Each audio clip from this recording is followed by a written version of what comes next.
नमस्कार। जय श्री कृष्ण। सत्य सनातन धर्म यूट्यूब चैनल पर आप सभी का स्वागत है। भगवान कृष्ण आपकी हर मनोकामना पूरी करें। माता लक्ष्मी आपके जीवन में खुशियाँ और सुख और समृद्धि लाएं। आज हम आपको कार्तिक मास की कथा सुना रहे हैं। कार्तिक मास की इस कथा के श्रवण करने से कार्तिक व्रत नियमों का आपको किस प्रकार से पालन करना है उसकी जानकारी प्राप्त होगी। सब प्रकार के विषय भोग की जो मांस, शहद, राई तथा नशा करने वाली वस्तुओं को त्याग देना चाहिए। नारद जी बोले, हे राजन, अब मैं तुम्हें कार्तिक मास के व्रत के नियमों के बारे में जानकारी दूंगा। कार्तिक के मास के महीने में भोग, मांस यानी तामसिक भोजन, शहद, राई तथा नशा करने वाली वस्तुओं को त्याग देना चाहिए। पराया अन्न, द्रोह, विदेश में रहना छोड़ देना चाहिए। देवता, वेद, ब्राह्मण, गुरु, गौव्रती स्त्री, राजा और बड़ों की निंदा ना करें। कार्तिक के महीने में कभी किसी की निंदा नहीं करनी चाहिए और ना ही कभी किसी का अपमान करना चाहिए। कार्तिक के महीने में जैसे देवता, वेद, ब्राह्मण, गुरु, गौव्रती स्त्री, राजा और बड़ों की निंदा करने से पाप मिलता है। कार्तिक मास के महीने में दाल, तिल, तेल व बाजार से खरीदा पकवान, भाव व शब्द से दूषित वस्तुओं को त्याग देना चाहिए। हे राजन, कार्तिक मास के महीने में मांस खाना, चूना, जम्भीरी, मसूर की दाल, बासी अन्न ये सभी वर्जित माने गए हैं। इन सभी को त्याग देना चाहिए। बकरी, भैंस व गौ के दूध के अलावा अन्य दूध तथा ब्राह्मणों का कुआ, पृथ्वी से पैदा हुआ नमक छोड़ देना चाहिए। तांबे के पात्र में रखा हुआ दूध, पोखरों का जल और अपने आप के लिए पकाया गया भोजन मांस के समान होता है, इनको छोड़ देना चाहिए। हे राजन, कार्तिक व्रती को ब्रह्मचर्य से रहना चाहिए। पृथ्वी पर शयन करना चाहिए, पत्तों पर खाना चाहिए और चौथे पहर भोजन करना चाहिए। सिर्फ नरक चौदस के दिन ही तेल की मालिश कर सकते हैं, बाकी और दिनों में नहीं। इस महीने में प्याज, घिया, बैंगन, कटेरी, तरबूज और कैथ के ये फल कार्तिक मास में नहीं खाने चाहिए। इन सभी को त्याग देना चाहिए। एक से अधिक बार पकाया गया अन्न भी नहीं खाना चाहिए। इस प्रकार उत्तम रीति से कार्तिक का व्रत करने वाला अनंत पुण्यों का भागी होता है। यहाँ उत्तम पुत्र, नाती, धन्य धान्य को प्राप्त करके अंत में वैकुंठ को जाता है।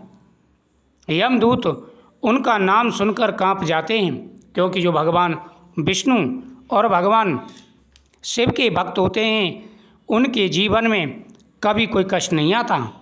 वो जीते हैं तब तक अनेक प्रकार के सुखों को भोगते हैं और अंत में वह वैकुंठ के अधिकारी हो जाते हैं। भगवान शिव और भगवान विष्णु के भक्त हमेशा स्वर्गवास में निवास करते हैं। वह स्वर्गवासी होते हैं। जब तक पृथ्वी पर वास करते हैं अनेक प्रकार के सुखों को भोगते हैं। हे राजन, जो भी सच्चे मन से कार्तिक के महीने में दीपदान करता है उसे 100 यज्ञों के समान फल प्राप्त होता है। इस महीने में जितने भी व्रत आते हैं उन सभी का अवश्य ही पालन करना चाहिए। एक समय की बात है, पृथ्वी पर एक गरीब ब्राह्मण रहता था। वह बहुत ही धर्मपरायण था, किंतु उसके पास धन बहुत ही कम था। वह अपना गुजारा भी बड़ी मुश्किल से करता था। एक समय भी भोजन के लिए उसे सोचना पड़ता था। वह सोचने लगा, मैंने जीवन भर ईमानदारी से धर्म का पालन किया, फिर भी मुझे सुख क्यों प्राप्त नहीं होता। भगवान के सामने बैठ कर के कहने लगा, हे प्रभु, जो व्यक्ति आपकी पूजा पाठ करते हैं, धर्म के रास्ते पर चलते हैं, उनको कष्ट क्यों मिलता है। हे स्वामी, मैंने पूरे जीवन में कभी कोई अधर्म का कार्य नहीं किया, हमेशा लोगों की सहायता की, अच्छे कर्म किए, फिर भी मुझे क्यों इतना कष्ट मिला। इसी विचार में वह वन की ओर निकल पड़ा। चलते चलते वह एक साधु से मिला। ब्राह्मण ने साधु से अपनी व्यथा कही। साधु ने कहा, बस तुमने बहुत पुण्य किया है, परंतु तुम्हें कार्तिक मास का स्नान, दीपदान और व्रत का पुण्य प्राप्त नहीं हुआ। ब्राह्मण से साधु ने कहा, हे ब्राह्मण देव, आपने भगवान की पूजा तो भक्ति भाव से की, नियमित रूप से अच्छे कर्म भी किए, नियमों का पालन किया, लेकिन आपने कभी भी कार्तिक के महीने में नियमों का पालन नहीं किया है। हे ब्राह्मण, जब तक कार्तिक के महीने में दीपदान ना किया जाए, कार्तिक के महीने में भगवान की कथाओं का श्रवण ना किया जाए, व्रत व उपवास ना किए जाएं, पुण्य की प्राप्ति नहीं होती। यह मास भगवान विष्णु को अत्यंत प्रिय है।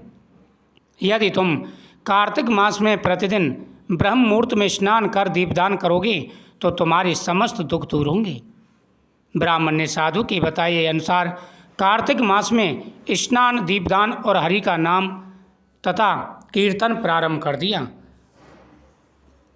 ब्राह्मण प्रतिदिन भगवान के सामने दीपक जलाता, पीपल वृक्ष के नीचे दीपक जलाता तथा वह जरूरतमंदों की सहायता करता और भगवान के नाम का कीर्तन करता। धीरे धीरे उसका जीवन बदल गया।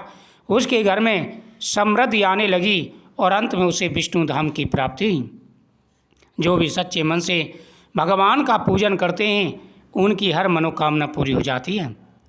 एक बार भगवान विष्णु ने देवताओं से कहा, हे देवताओं, कार्तिक मास में जो भक्त तुलसी माता और मेरे सालग्राम रूप की पूजा करेगा, वह मेरे परम धाम में स्थान पाएगा।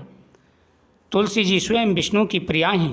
कार्तिक मास में तुलसी विवाह देवोत्थान एकादशी के बाद द्वादशी का आयोजन होता है। यह विवाह भगवान विष्णु और तुलसी का बहुत ही मिलन विवाह होता है और प्रतात्मक विवाह होता है। इस दिन जो भक्त तुलसी विवाह कराता है उसे बहुत ही ज़्यादा पुण्य की प्राप्ति होती है। जो महिलाएं इसमें सम्मिलित होती हैं उन्हें सौभाग्य की, सुख की प्राप्ति होती है और अंत में मोक्ष की प्राप्ति होती है। कार्तिक के महीने में ब्रह्म मुहूर्त में उठकर स्नान करें, तुलसी के पौधे के पास दीपक जलाएं, ओम नमो भगवते वासुदेवाय नमः मंत्र का जाप करें, गौ माता को भोजन कराएं, गरीबों को अन्नदान करें और मंदिरों में दीपदान करें। इससे आपकी मनोकामना पूरी होगी। इस मास में प्याज, लहसुन, मीट मांस का प्रयोग वर्जित माना जाता है। अगर पूरे नियम के साथ में व्रत रखा जाए और नियमों का पालन किया जाए पूरे 30 दिन तक, तो व्यक्ति वैकुंठ का अधिकारी हो जाता है और जाने अनजाने में किए गए सारे पापों का नाश हो जाता है। कार्तिक मास में इस कथा का प्रतिदिन श्रवण करना चाहिए।